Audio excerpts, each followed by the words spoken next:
Bonjour les amis, bienvenue sur PowerTrade, la chaîne des stratégies d'investissement simples et efficaces. Alors aujourd'hui, le thème va être le Bitcoin et donc regardons tout de suite le graphique du Bitcoin. Et là, nous sommes sur TradingView et on voit que là, en date du 9 mai environ, jusqu'à nos jours, le Bitcoin est passé de pratiquement 10 000 dollars à plus de 100 000 dollars. Il a fait plus de x10 en fait.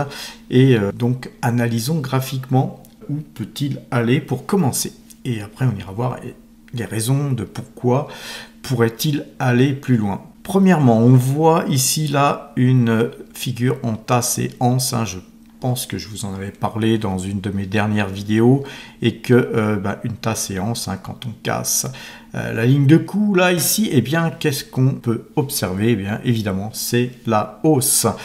La figure de tasse et anse, je vous encourage à aller voir sur powertrade.fr.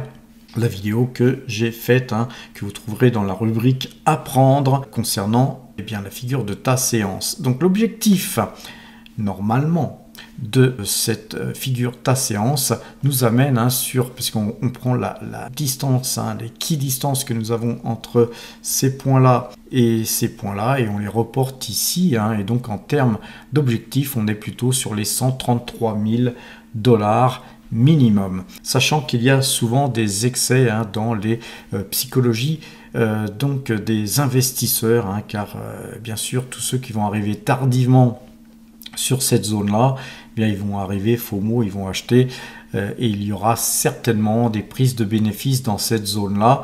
Alors de quelle ampleur?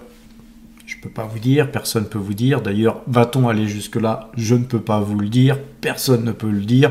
Mais en tout cas, c'est l'objectif concernant la figure ta séance. Alors, ce qu'il faut comprendre dans les psychologies des investisseurs, comme je le disais précédemment, c'est que tous ces gens qui n'ont pas acheté ici, quand on a vu ces cours ici, certains eu la mauvaise idée peut-être d'acheter sur ces points-là, car ils avaient regretté de ne pas en avoir acheté.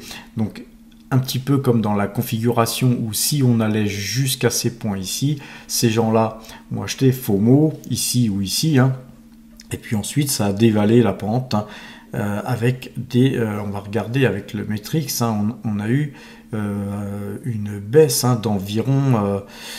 sur les plus bas d'environ 76%. 76% de baisse sur un investissement, c'est énorme, les amis. Donc, les crypto-monnaies, c'est pas fait pour tout le monde. Ensuite, il y a eu ce qu'on appelle l'hiver crypto. Ça a duré assez longtemps, puisque ça a duré pratiquement 2 ans.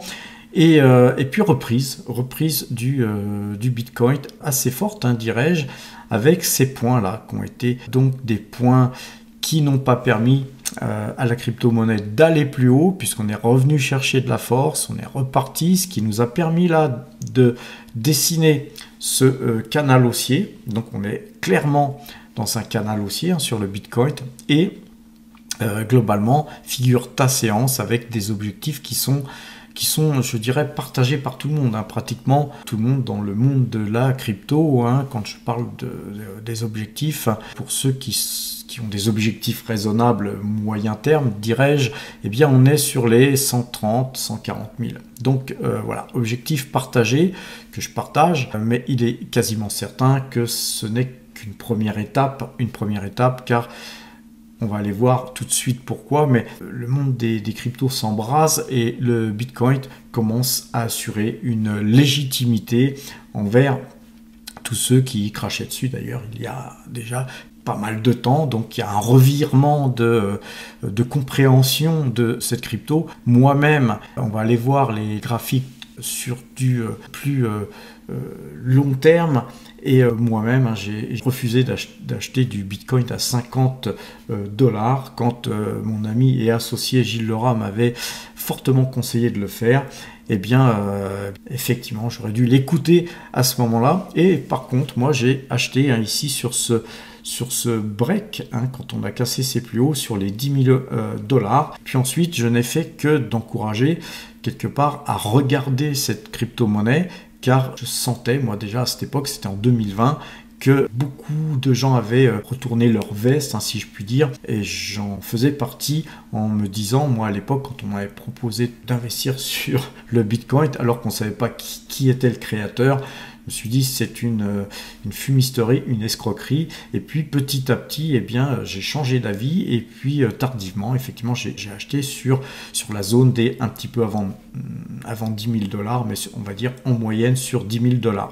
J'ai en parallèle surtout acheté du BNB, ce qui a été une bonne chose pour moi, puisque le BNB, on va le superposer au Bitcoin. Et bien dans cette zone-là, j'ai acheté surtout beaucoup plus de BNB que de Bitcoin, ce qui fait que j'ai superformé par rapport au Bitcoin. À tel point qu'aujourd'hui, je me pose une question et que certains qu'au moins sur la moitié de mes BNB, je prenne la décision de me reporter sur le Bitcoin qui est en retard par rapport au BNB.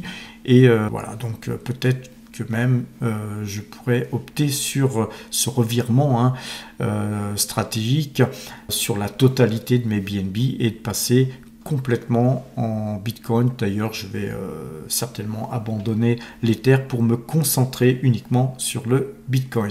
Alors, j'ai été voir sur ChatGPT quelles sont les raisons qui a fait monter le Bitcoin dernièrement. Alors, c'est assez simple.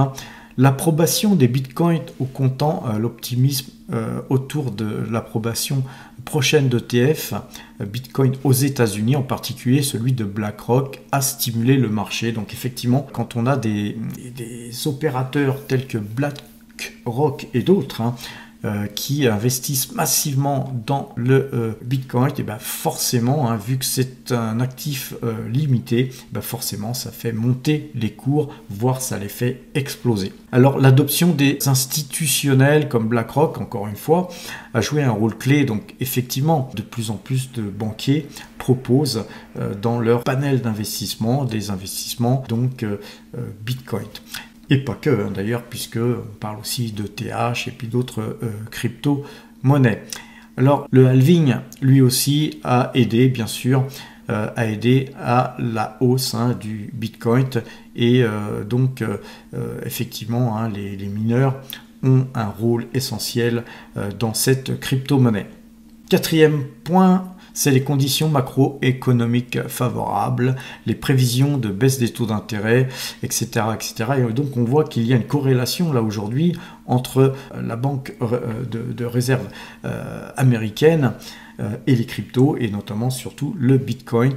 Et puis je dirais que le point important, c'est la reconnaissance mondiale accrue, c'est-à-dire qu'il y a de plus en plus de personnes, que ce soit des particuliers ou autres, qui commencent à avoir confiance en cette monnaie. Et le plus important, dans une monnaie, si on peut appeler ça une monnaie, car pour moi c'est plutôt un stockage de valeur, et ça pourra devenir une monnaie, effectivement, que quand tout le monde aura vraiment confiance, ou énormément de monde auront confiance en cet actif pour pouvoir s'échanger en cet actif numérique. Alors ceci dit, il faudra aussi que cet actif numérique devienne beaucoup plus stable et qu'il y ait beaucoup moins de variations, car on ne peut pas faire des échanges commerciaux avec des variations de 30 ou 40% du jour au lendemain. Donc c'est donc une condition pour moi qui fera que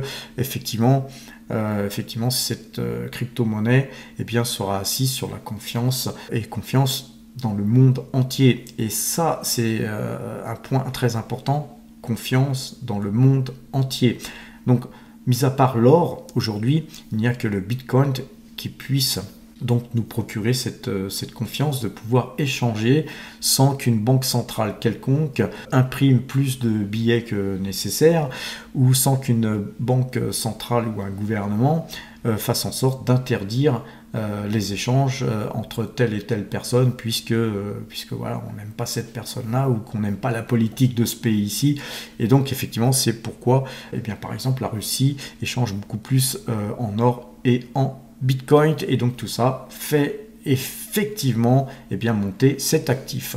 Regardons ce que dit Morningstar sur qu'attendre du Bitcoin en 2025. Alors en fait, Morningstar reprend à peu près tous les points que je viens de vous citer actuellement. Alors évidemment, c'est normal, hein, puisque l'intelligence artificielle a été recherchée, ce qu'elle m'a donné en juste une petite page, on voit que c'est la renaissance du Bitcoin.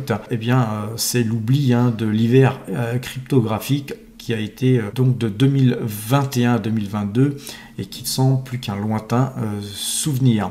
On voit que c'est des ajustements à la baisse qui font que généralement c'est 20 à 40% qui se font quand le Bitcoin est baissier, qu'il y a des prises de bénéfices. Donc ça, je vous l'ai dit tout à l'heure, c'est une crypto-monnaie qui a des variations encore trop importantes pour qu'on puisse faire des échanges, mais en tout cas, ça nous permet en tout cas de faire du trading, voire du swing trading au jour d'aujourd'hui. Les opportunités et les risques en 2025, comme je vous l'ai dit, faire des prédictions sur les crypto-monnaies, c'est un exercice très risqué et impossible, puisque bien malin qui saura l'avenir des prix de cette crypto-monnaie. Donc c'est plutôt incertain, mais comme je vous l'ai dit tout à l'heure, on a certainement plus de chances de voir cette crypto-monnaie monter que baisser. Donc voilà, l'intégration croissante du Bitcoin dans la finance du grand public par le biais d'ETF au comptant et l'adoption institutionnelle suggère qu'il pourrait consolider sa position en tant que catégorie d'actifs légitimes. C'est surtout ça qui est important. Et je pense que le Bitcoin a déjà acquis cette légitimité. Donc c'est pourquoi je crois encore, malgré que j'ai fait du x10 sur mes investissements crypto-monnaies, là au jour d'aujourd'hui, en 4 ans on va dire, je vais conserver mes positions pour l'instant. Alors, l'argent moins cher pourrait diriger effectivement cet argent vers les cryptos. Donc, c'est Adrian Fritz qui estime qu'avec l'assouplissement de la politique monétaire en 2025, l'augmentation des liquidités dans le système financier pourrait également se répercuter sur les actifs numériques qui pourraient stimuler la demande en Bitcoin. Eh bien ça, je pense que c'est tout à fait réaliste de penser ça. Et puis surtout, on a Trump qui pousse à une réglementation pro-crypto. Et donc en effet, l'administration Trump devrait jouer un rôle très important car les bitcoiners anticipent une réglementation beaucoup plus favorable aux crypto-monnaies. Alors ça, il va falloir attendre que Trump soit aux commandes pour voir si effectivement il permettra aux cryptos d'être un peu plus importantes qu'elles le sont là aujourd'hui. Alors voilà, non, l'achat de Bitcoin relève de la location d'actifs. Le Bitcoin s'est transformé en une catégorie d'actifs financiers à part entière au cours des dernières années. Et ça, c'est quelque chose de très important car effectivement, puisque c'est une allocation d'actifs, les gestionnaires comme je le suis ne pouvons pas éviter d'être investis sur le Bitcoin, les amis. C'est une classe d'actifs sur laquelle j'ai toujours prévenu et dit qu'il ne fallait pas être au-delà de 3% à 4% de son portefeuille. Et aujourd'hui, j'estime plutôt qu'on peut, pourquoi pas, aller jusqu'à même 5% de son portefeuille, 5% en termes d'allocation d'actifs sur le Bitcoin. C'est pas déconnant, c'est, on va dire, ce qu'on préconisait souvent sur l'or, d'avoir 10%, 5 ou 10% de ses actifs en or. Eh bien moi je suis plutôt pour un mix entre les mines d'or et puis le Bitcoin au jour d'aujourd'hui. Alors tout ce qui est dit sur Morningstar là dans cet article incite à pourquoi pas investir un peu plus sur le Bitcoin en 2025 et surtout si petit pullback il pouvait y avoir. Alors à présent, allons sur Zone Bourse, puisque là j'ai un peu plus d'historique sur Zone Bourse. Et vous voyez ici, on était en 2012, le Bitcoin était entre 1 et 5 dollars. Vous voyez qu'ensuite, très vite, il a monté, mais assez progressivement. Et vous voyez que sur la zone des 50 dollars, ici c'était en 2013, c'est à l'époque où eh bien, mon ami et associé Gilles Lerat m'avait conseillé d'investir sur le Bitcoin.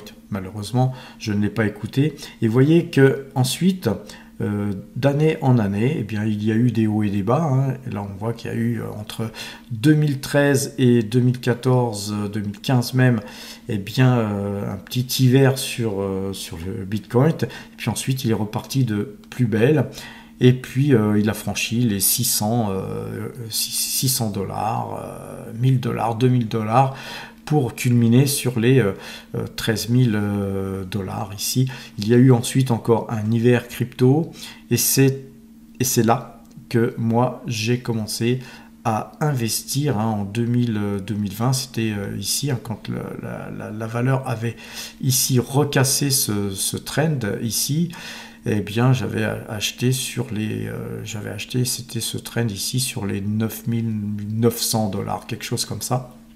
Et on voit que ensuite, eh bien, on a eu une grosse variation pour revenir jusqu'à 101 000 dollars au jour d'aujourd'hui. Pourquoi moi j'ai acheté sur les 9000 et quelques dollars? Premièrement, parce que j'ai pris conscience que cette crypto-monnaie était une valeur qui allait prendre de la valeur. Donc j'ai joué moi la valorisation du Bitcoin, mais aussi peut-être aussi psychologiquement parce que j'ai regretté de ne pas avoir acheté à 50 dollars, tout simplement. Il ne faut pas non plus se voiler la face. Et je pense qu'il y a énormément de gens qui, là aujourd'hui, sur les 100 000, 101 000 dollars, eh bien, ont des gros regrets de ne pas avoir investi à 10 000, à 20 000, à 30 000, à 50 000.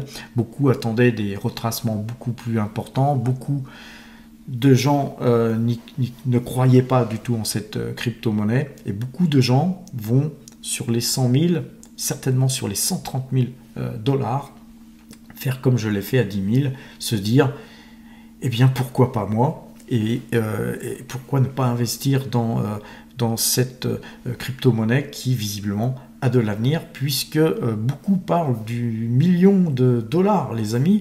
Alors, c'est pas pour demain, mais effectivement, investir sur moyen long terme sur une crypto-monnaie comme le Bitcoin, eh bien, ça a certainement du sens, tout du moins sur des sommes raisonnables, dirais-je, ça a du sens sur le long terme. Beaucoup de gens très fortunés ont aujourd'hui une part de leurs allocations d'actifs en Bitcoin.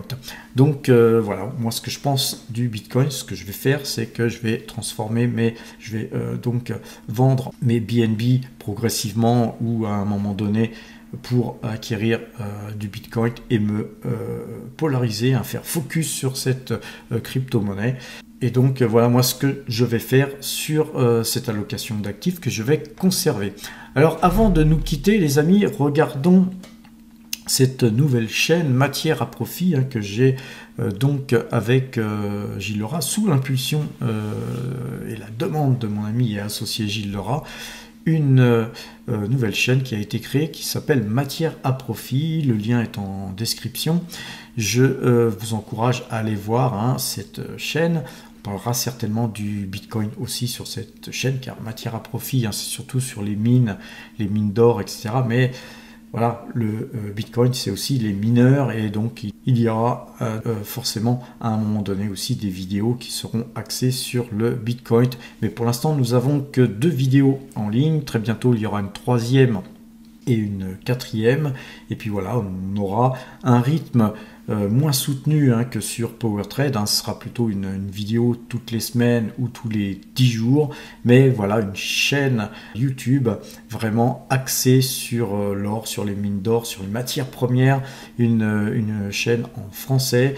Il n'y a pas au jour d'aujourd'hui de chaînes qui sont dédiées en langue française uniquement à ce secteur. Et voilà, nous avons donc créé Matière à Profit pour répondre à cette lacune et à cette demande, puisqu'il y a quand même bon nombre de demandes dans ce secteur. Alors les amis, n'allez pas seulement voir les vidéos, abonnez-vous à Matière à Profit, s'il vous plaît, soutenez cette chaîne, soutenez nos efforts. Sur ces bonnes paroles, je vous souhaite une bonne fin de week-end, portez-vous bien. Demain, la vidéo avec le portefeuille PowerTrade, donc à demain.